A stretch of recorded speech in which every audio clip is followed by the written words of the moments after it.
नमस्कार दोस्तों, आप देखना शुरू कर चुके हैं प्राइम लॉस। हमारा आज का डिस्कशन का टॉपिक है the constitution 42nd amendment act 1976।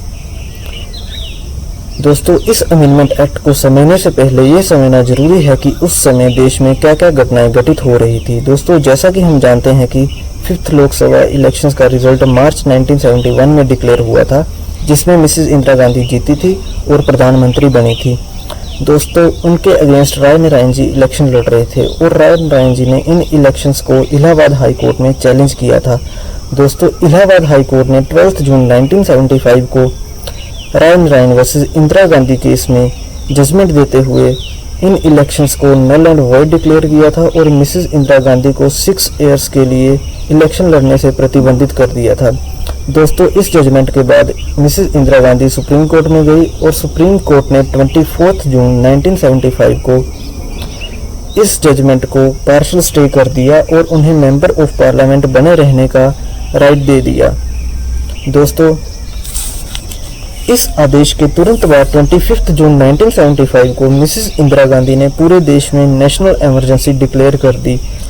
दोस्तों, यह नेशनल इमरजेंसी 25 जून 1975 से 21 मार्च 1977 तक रही। दोस्तों, इसी इमरजेंसी के दौरान 42nd अमेंडमेंट एक्ट को पार्लियामेंट में पास किया गया। दोस्तों, इस अमेंडमेंट एक्ट के द्वारा कॉन्स्टिट्यूशन में 2 न्यू पार्ट्स एंड 11 आर्टिकल्स को इंसर्ट किया गया, 36 आर्टिकल्स को अमेंड किया गया और 4 आर्टिकल्स को सब्स्टिट्यूट किया गया। दोस्तों, इस पीरियड के दौरान maintenance of internal security act 1971 बहुत चर्चा में रहा, क्योंकि दोस्तों इसी एक्ट के अंतर्गत ओपोजिशंस के मैक्सिमम लीडर्स को जेल में बंद कर दिया गया। दोस्तों, जब ये अमेंडमेंट लाया गया तो ओपोजिशंस के लीडर जेल में बंद थे, इसलिए इस अमेंडमेंट को आसानी से पार्लियामेंट में पास करवा लिया गया। दोस्तों, इतने सारे चेंजेस के कारण ही इस कॉन्स्टिट्यूशनल अमेंडमेंट को मिनी कॉन्स्टिट्यूशन ऑफ इंडिया भी कहा जाता है। दोस्तों, ऐसा कहा जाता है कि उस समय एक बार फिर से संविधान लिखने की कोशिश की गई। दोस्तों, उस कॉन्स्टिट्यूशनल अमेंडमेंट में लगभग 1/3 ऑफ इंडियन कॉन्स्टिट्यूशंस को अमेंड किया गया है। दोस्तों, इस कॉन्स्टिट्यूशंस को कभी कभी कॉन्स्टिट्यूशन ऑफ इंदिरा के नाम से भी जाना जाता है। दोस्तों, ये संविधान संशोधन इतना विस्तृत है कि इस पूरे संविधान संशोधन को 1 घंटे या 2 घंटे के वीडियो में नहीं समझा जा सकता, इसलिए हमने इस वीडियो में मोस्ट इम्पोर्टेंट अमेंडमेंट्स को कवर किया है। इस वीडियो में हम यह समझने की कोशिश करेंगे कि 42nd अमेंडमेंट एक्ट द्वारा प्रीएम्बल में क्या अमेंडमेंट किए गए, directive principles of state policies में क्या अमेंडमेंट किए गए, पार्लियामेंट रिगार्डिंग प्रोविजंस में क्या अमेंडमेंट किए गए, जुडिशियल रिव्यू से रिलेटेड क्या अमेंडमेंट्स किए गए, इमरजेंसी रिगार्डिंग क्या अमेंडमेंट किए गए तथा 7th शेड्यूल में क्या अमेंडमेंट किए गए। इसके साथ ही हम इस वीडियो में यह भी समझने की कोशिश करेंगे कि इन अमेंडमेंट्स का कॉन्स्टिट्यूशंस पर क्या इम्पैक्ट रहा। हमारा फर्स्ट पॉइंट है प्रीएम्बल। प्रीएम्बल बेसिकली संविधान निर्माताओं के इंटेंशन को प्रेजेंट करता है। प्रीएम्बल संविधान के उद्देश्यों के बारे में बताता है और अस्पष्ट आर्टिकल्स की व्याख्या के समय जुडिशरी की सहायता करता है। दोस्तों, प्रीएम्बल में सोवरेन डेमोक्रेटिक रिपब्लिक की जगह sovereign socialist secular democratic Republic word को सब्स्टिट्यूट किया गया तथा यूनिटी ऑफ द नेशन की जगह unity and integrity of the nation word को डाला गया। दोस्तों, इंडिया पहले ही सेकुलर कंट्री थी, परंतु सेकुलर वर्ड को प्रीएम्बल में जोड़ने से कहीं ना कहीं इंडिया के सेकुलर स्टेटस को और मजबूती मिली। दोस्तों, सेकुलर मीन्स स्टेट का अपना कोई रिलीजन नहीं है, लेकिन स्टेट सभी रिलीजन्स को इक्वल प्रोटेक्शन देगी। दोस्तों, सेकंड वर्ड जो है वो सोशलिस्ट ऐड किया गया इसमें। दोस्तों, इंडियन कॉन्टेक्स्ट में सोशलिस्ट शब्द का अर्थ है कि जहां पर मिक्स्ड इकोनॉमी कार्य करती है। Mixed economy means public and private sector मिलकर काम करेगा। दोस्तों, सोशलिस्ट का यहाँ पर उद्देश्य था लोगों को बेहतर जिंदगी देना और इक्वालिटी के लिए अपॉर्चुनिटीज प्रोवाइड करना। हमारा नेक्स्ट पॉइंट है directive principle of state policies. दोस्तों, ये वे प्रिंसिपल होते हैं जिनको लॉ बनाते समय ध्यान में रखा जाता है। दोस्तों, ये डायरेक्टिव प्रिंसिपल्स नॉन इन्फोर्सेबल होते हैं। दोस्तों, इनको लागू करवाने के लिए किसी भी कोर्ट में केस फाइल नहीं किया जा सकता। दोस्तों, यह पार्ट 4 में आर्टिकल 36 से 51 तक दिए गए हैं। इस अमेंडमेंट द्वारा बेसिकली 4 न्यू प्रिंसिपल्स ऐड किए गए।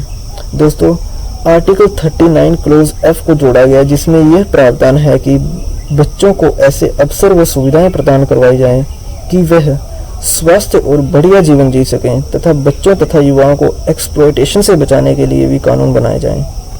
दोस्तों, आर्टिकल 39A को जोड़ा गया, जिसमें equal justice and free legal aid के रिगार्डिंग लॉ बनाने को कहा गया।